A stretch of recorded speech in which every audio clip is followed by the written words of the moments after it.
ተንበርክከ አልመጣ ብሎ አያውቅም። ተንበርክከ እኮ አልመጣ ይላል። አልመጣ ይላል። አትነሳም ግን ምክንያቱም የመጨረሻው መፍትሄ እሱ እጅ ላይ ነው። ተነስተ ምን አደከመ? ተንበርክከ ራራልኝ ተነስቶ ቁጭ ይላል። ምን ነው እጭ አልመጣ አለኝ አለ እንዴ። ፈልገውም ተናደህም ይሆናል እንዴ? ተለማመጠው እንጂ እሱን ነው የፈለከው። አትናደዳ። በፈለገው ሰዓት ይምጣ። ተፈልጎ አይደል እንዴ? አትናደዱ ስትጸልዩ። ካልመጣ እዛው ተንከባለን። You have to be serious about your departure. ኤልሳ 2 እጥፍ መንፈስ ይዞ ቀጠለ። ጊያዝ ለምጽ ይዞ ቀጠለ። ኤልሳ በጣም ብዙ ነገር ሰውቶ መጥቶ በጣም ዲሲፕሊኑ ሲሪየስ ነው። መጣ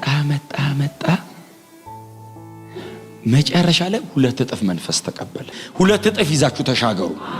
ከነበረው ብሶበት ተባሉ። እስቲ በቃ ማንም ሊያስቆመው አይችልም ተብላችሁ በኤልያስ ዘመን አገር ስበጠበጥ የነበረችው ኤልዛቤል በኤልሳ ዘመን እኮ ድምጿ እንደሌለ ተቀላችሁ። ኤልዛቤል የሚል ስም የለም። ስሟ የተጠቀሰው መጨረሻ ላይ ለመፈጥፈጥ ብቻ ነው። ረግጧትን የኖረው ኤልሳ አልቻለችው።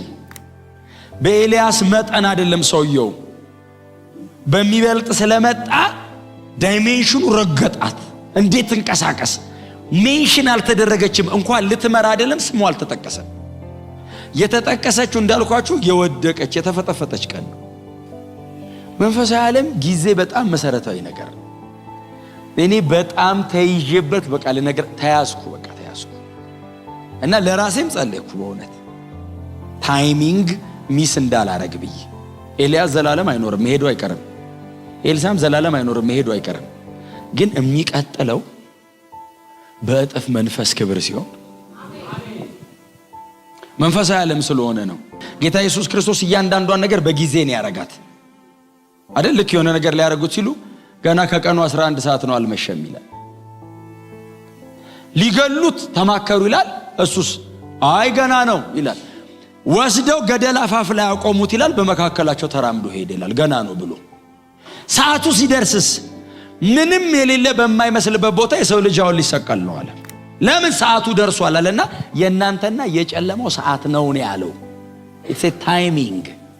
በዚህ መንገድ ጌታ ኢየሱስ ክርስቶስ መሬት ላይ ካገለገለ እኛ እንደፈለግን የምናገለግልበት አይደለም። ጠላታችን ስለማይሞት የላይፍ ታይም ነው ስፒሪቹዋል ዋርፌር በየተናገር ያለው። ስለዚህ ክቡር ወታደር ተጥቃችሁን ታጥቃችሁ ይሄንን ትምህርት እንቀጥላለን ወደ ጦርነት። በጣም የሚገርማችሁ በምድር ላይ የምንኖርባቸው ቀናቶች በሙሉ ክፉ ቀናት ናቸው። መጽሐፍ ቅዱሳችን በዚህ በኤፌሶን ምዕራፍ 5 ላይ አይደለም የሚናገረው? ምንድነው የሚለው? ምዕራፍ 5 ላይ ቀኖቹ ክፉዎች ናቸውና ዘመኑን ዋጁ። ስለዚህ ቀኖቹ በሙሉ ክፉዎች ናቸው። በክፉ ቀናት ነው የምናልፈው። ከነዚህ ቀናት መካከል ግን በጣም የተለዩ ደግሞ አሉ። ለዚህ በጣም ጥሩ ምሳሌ እንዲሆኑን ጌታችን ኢየሱስ ክርስቶስና ወንድማችን ሐዋርያው ቅዱስ ጳውሎስን አንድ ብቻ የመጽሐፍ ቅዱስ ክፍል አብረን እንድናይ ስለምፈልግ ነው።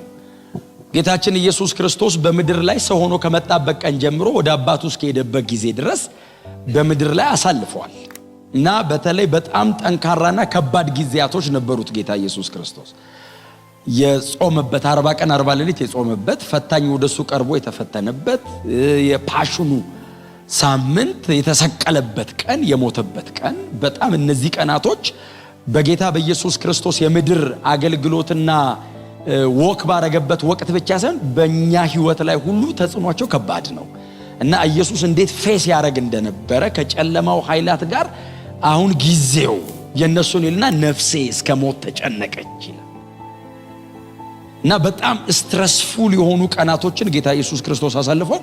ከነዚህ ቀናቶች መካከል በጣም ሁሌ አነሳዋለሁ እኔ አሁን እቺ ቸርች ከተተከለች ጀምሮ አነሳዋለሁ። ዛሬም የማነሳው ያ የጸለየበት ማታ እዚህ ላችኋል። የጸለየበት ማታ ባለፈው ሮብም አንስተናል። የጸለየበት ራት ከበሉ በኋላ ወደ ጸሎት ይዟቸው ይሄዳል። ራት ሐሙስ ማታ ማለት ነው። ማዕድ አብሯቸው ከቆረሰ በኋላ ወደ ጸሎት ይዟቸው ሄደ። እሱ ስለጨረሰ አሁን በጸሎት እንዲያግዙት ነው። ነፍሱ በጣም እስከ ሞት ተጨንቃለች። በጣም ከባድ ፍልሚያ ከፊቱ ይጠብቀዋል። ያንን የመስቀል ፍልሚያ ሙሉ በሙሉ ጨርሶ ለመሄድ መጸለይ ይፈልጋል። እንደምታውቁት አገልግሎቱን የጀመረበት ቀን ማቴዎስና ሉቃስ ምዕራፍ 4 ላይ በ40 ቀን ጾም ጸሎት ነው የጀመረው አገልግሎቱንና አሁን የሚዘጋውን በጸሎት ነው። እና ወደዛ ጸሎት በጣም ሄቪ ነው ቀኑ። የዚህ ዓለም ገዢ መጥቷል አለ ጌታ ኢየሱስ። የዚህ ዓለም ገዢ ማለት አርክ ኤንጅሉ ማለት ነው። የወደቀው ዋናው ሰይጣኑ መጥቷል አለ። ጨለማው መጥቷል አለ። አሁን ጨለማኛ የምናውቀው የብርሃን አለመኖር ነው። ኢየሱስ ጨለማ የሚለው ፐርሰን ነው። የጨለማው ሲል አሁን ኢየሱስ እያወራ ያለው እንደዚህ አይነት ጨለማ ሳይሆን የሚያወራው ፐርሰን ነው እያወራ ያለው። መጥቷል አለ አሁን ጨለማው። ቀጥሎ የዚህ ዓለም ገዢዎች በሙሉ ከሱ ጋር ተባብረው ጌታ ኢየሱስ ክርስቶስን ሊገሉት ነው። እና ለዛ ነው የናንተና የጨለማው ሰዓት ነው አለ ጌታ ኢየሱስ። የናንተና የጨለማው ሰዓት ነው። እና ለሱ በጣም ከብዶታል። በጸሎት እንዲያግዙት 3 ዓመት ተኩል ያክል አብረውት የቆዩትን 11ዱን ማለት ነው። ይሁዳ ኦሬዲ ለመሸጥ ምዕራፍ 13 ላይ ወጥቷል።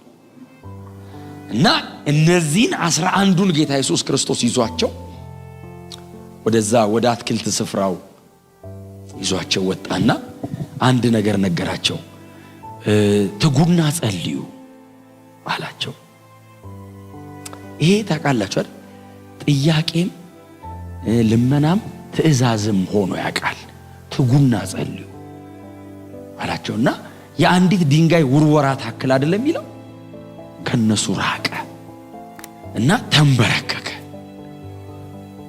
ጂሰስ ቆሞ ነው የሚጸልየው። ኢየሱስን ካያችሁት ብዙ ቦታዎች ላይ ቆሞ ነው ጸልይ የሚለው።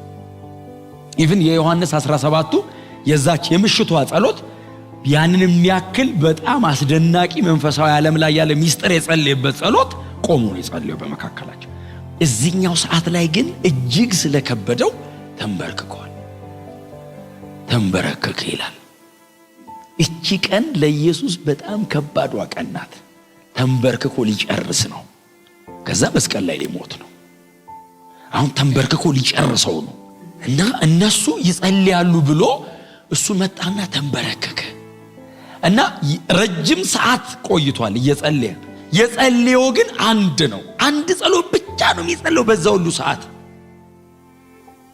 አባቶይ ብትወድ እቺ ጽዋ ከኔ ትለፍ። የጊዜውን ክብደት ነው የሚያሳየው ጸሎቱ።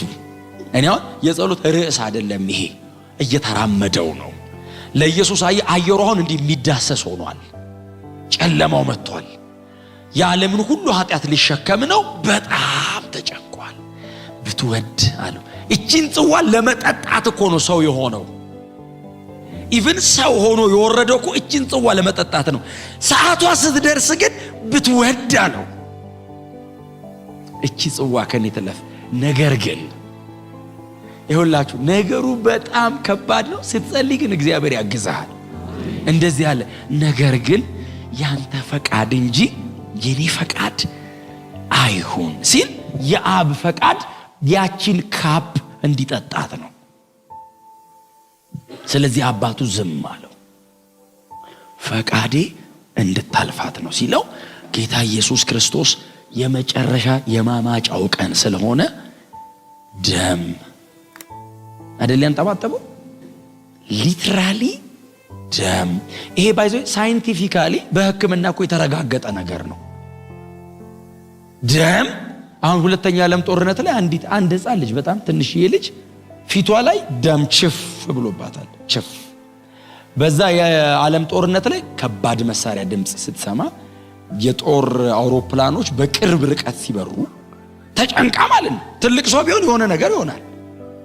እሷ ምንም ማድረግ ስለማትችል በቆመችበት ደም ፊቷ ላይ እና ከባድ ስትረስ አይምሮ ላይ ሲፈጠር በሰውነት ላይ የሚኖር ሪአክሽን ነው። ተነስቶ መቶ ሲያያቸው በዚህ አይነት ከባድ ቀን ላይ ተኝተዋል። እንደነዚህ አይነት ቀናቶችን ታውቃላችሁ አንደርስታንድ የሚያደርጋችሁ እግዚአብሔር ብቻ ሊሆን ይችላል። አጠገባችሁ ላለ ሰው ብትነግሩት ያንተ ከሰው ይለያል ብሎ ሊሄድ ይችላል። አሁን ይኸውላችሁ የሰውን ዘላለም ኢየሱስ ለመለወጥ እየሄደ ያለውን እርምጃ አጠገቡ ያሉ ደቀ መዛሙርት ይፈና አንደርስታንድ አላደረጉትም። ለኢየሱስ ይሄ ቀን ማለት የመጨረሻው ከባድ ቀን ነው። ሲመጣ ተኝተዋል። ጌታ ኢየሱስ ክርስቶስ ቀሰቀሳቸው። ተነሱ ተነሱ አላቸው። ትቷቸው አልሄደም አይደል? ያው እኛ መንፈስ ቅዱስ ሳንሞላ እንደማለት ነው። ተነሱ ተነሱ አላቸውና አሁን ተጉና ጸልዩ ብቻ አይደለም ያላቸው፣ ወደ ፈተና እንዳትገቡ የሚል ጨመረበት። አሁን እኔን በጸሎት እንድታግዙ ነው ያመጣኋችሁ አለ። አልቻላችሁም፣ አሁን ለእናንተ ጸልዩ። እኔ አሁን መሞት አይቀርም አለ፣ እጨርሰዋለሁ። እኔ ስሞት የሚመጣውን ነገር ተሸክማችሁ ማለፍ እንድትችሉ ወደ ፈተና ቴምት እንዳያረጋችሁ ጠላት ፕሮቴክትድ እንድትሆኑ እንድትጠበቁ አንዳንድ ፈተና በጸሎት ይዘለላል። የሚጸልይ ሰው የማያገኘው ነገር አለ። አሁን ከፈተና ከተባለ በሙሉ ታመልጣላችሁ ማለት ይሰ ስትጸልይ እግዚአብሔር ምልክት ሰጥቶ ያወጣል። ካልጸለይክ ሰርቶ ማሳያ ነው የምትሆኑ።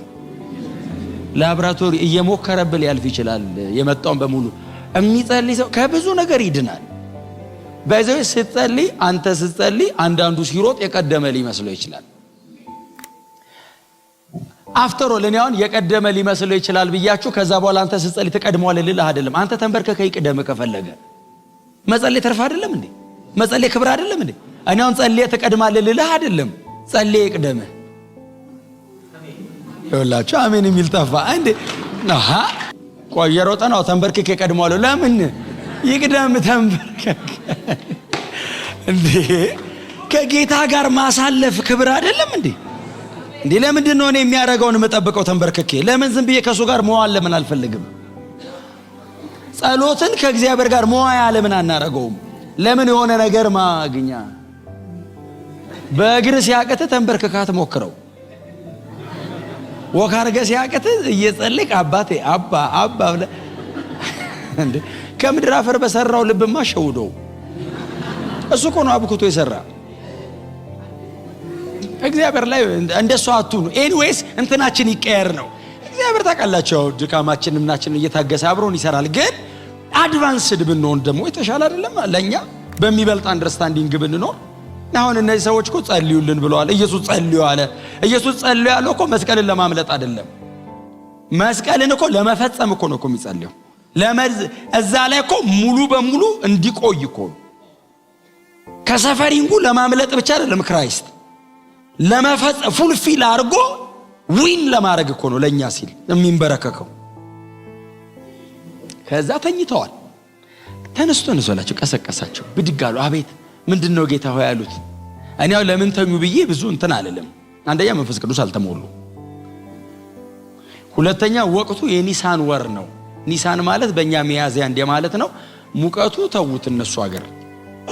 ቀጥሎ ደግሞ የዚህ ዓለም ገዢ መጥቷል። መንፈስ ቅዱስ አትሞላ፣ በዛ ሙቀት የዚህ ዓለም ገዢ ሰይጣን መጥቶ ከዛስ ጸሎት ታዘ እንዴ። አሁን እኮ እነ ዳጊ ራሱ ቢያዘምሩን ይከብደናል። በዛ አይነት ሰዓት እንኳን ተንበርክኮ መጸለይ ጸሎት ነው። ለዛ ኢየሱስ ገብቶታል። ሲተኙ እንዴት በዚህ ሰዓት አይደለም ያላቸው? ተነሱ ተነሱ አቻ ጸሎት ቀጥሉ አለ። አይገርማችሁ? በቃ ሄዱ አይደለም ያለው፣ ጸሎቱን ቀጥሉት ለምን ወደ ፈተና እንዳትገቡ አላቸውና ተመልሶ ሄደ። ተመልሶ ሄደና እዛችሁ ቦታው ላይ ጸልይ አይደለም የሚለው ሊያዝን ሊተክዝና ሊጨነቅም ጀመር ይላል። ኢቭን ፕሮፐርሊ መጸለይ አቃተው። አንዲያው ድምጽ አውጥቶ አባቴ ማለት አቃተው። ሊያዝን ሊጨነቅም ጀመር ይላል። ተንበርክኮ አሁን እኮ በጣም ብዙዎቻችሁ ብትጠየቁ እኮ እንደዚህ አይነት ብዙ ኤክስፒሪየንስ አላችሁ አይደል? በጌታ ቤት ስትኖሩ ሁሌ እየነደዳችሁ ነው እንደምትኖሩት። እንዴ ተንበርክከ አልመጣ ብሎ አያውቅም? ተው እንጂ እንዴ ለፕሮግራም ከሰማይ ነው ደመጡት። እዚያ ነው የምንኖሩት። መሬት አዲስ አበባ ነው የምንኖረው። ተንበርከከ እኮ አልመጣ ይላል። አልመጣ ይላል ትላለህ። አትነሳም ግን ምክንያቱም የመጨረሻው መፍትሄ እሱ እጅ ላይ ነው። ተነስተ ምን አደከመ? ተንበርከከ ራራልኝ ትላለህ። እኔ ድሮ እዛ አንድ እዛ አብሮኝ የሚጸልይ ልጅ ነበር እና ስለዚህ ተናግሬዋለሁ አለ። ተነስቶ ቁጭ ይላል። ምን እለዋለሁ? እጭ አልመጣ አለኝ አለ። እንዴ ፈልገኸውም ተናደህም ይሆናል እንዴ? ተለማመጠው እንጂ እንዴ እሱን ነው የፈለከው። አትናደዳ። በፈለገው ሰዓት ይምጣ። ተፈልጎ አይደል እንዴ? አትናደዱ ስትጸልዩ። ካልመጣ እዛው ተንከባለን። ይራራልሃል። መጨረሻ ላይ ጠብ ይላል። የሆነች ነገር እሷ እስክትጀምር ድረስ ነው የሚያሰቃየ። እሷ ስትጀምርስ ደጅ ያለህን ቀጠሮ ሰርዘ ጸሎት ትቀጥላል።